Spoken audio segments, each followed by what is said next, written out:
Hey, this is Jamie from Capsule Computers, and today we are reviewing Sword Art Online Fatal Bullet.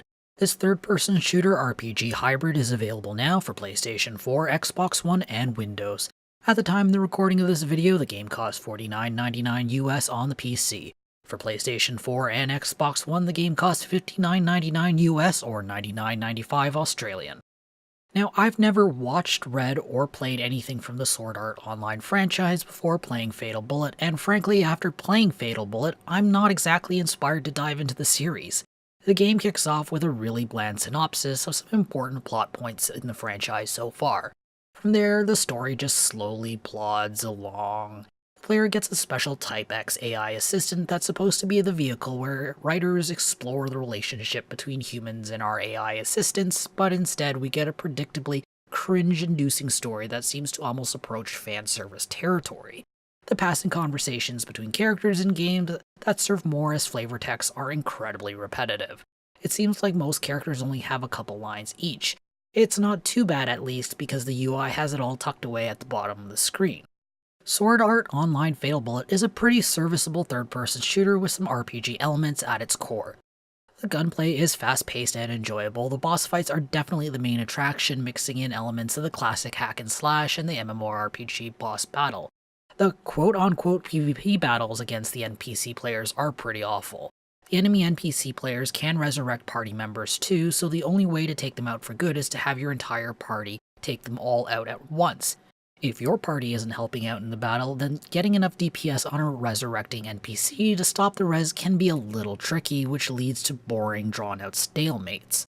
While Fatal Bullet does a pretty good job emulating the MMORPG experience in a single-player format, the item system could use some work. Like any RPG, weapons needs upgrading from time to time as the game progresses, but only poor quality items are available in stores. Players will need to grind out the good stuff in combat. There is no true crafting system in this game, only an upgrade system that allows players to squeeze out a little extra life from their favorite old guns. However, I find the material cost tends to be extremely high. To make matters worse, the game requires players to unequip a weapon before modifying it, which is just a horrible quality of life decision. The controls are decent. The controls will be instantly familiar to anyone who has played a similar third-person shooter RPG hybrid. I like the fact that the game comes with a very generous aim assist mode that automatically targets enemies inside a large box on the UI. It's a great way to let players enjoy the game even if they're not that skilled at shooters. At the same time, the mode can be quickly toggled off with a click of a button, and players are immediately rewarded with a boost to accuracy. The only improvement that is needed is for the game to save the state between levels, as currently it defaults back to the aim assist mode. On the other hand, there's a large camera dead zone above the player's head.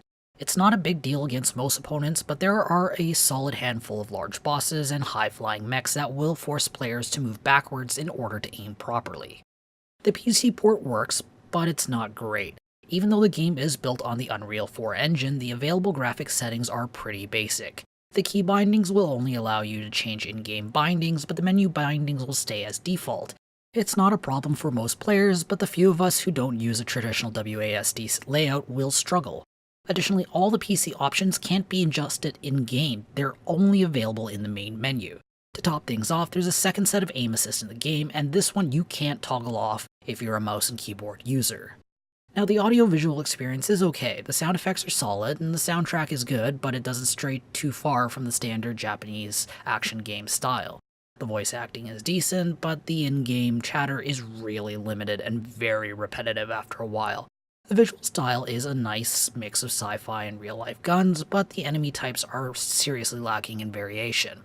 Sword Art Online Fatal Bullet is a decent third-person shooter at its very core, but it's bogged down with a whole host of problems.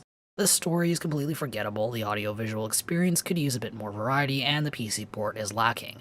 I'm awarding the game 6.5 capsules out of 10. If you want to read our full review, be sure to check out the link in the description or the video's card. I hope to see you soon. This is Jamie from Capsule Computers, signing off. Hey YouTube, if you enjoyed this video, be sure to like it and subscribe to Capsule Computers for more awesome videos. If you're looking for more videos to watch, check out our review of Sid Meier's Civilization 6 Rise and Fall here on the right. And if you're looking for another third-person shooter to play, check out our review of Star Wars Battlefront 2 here on the left.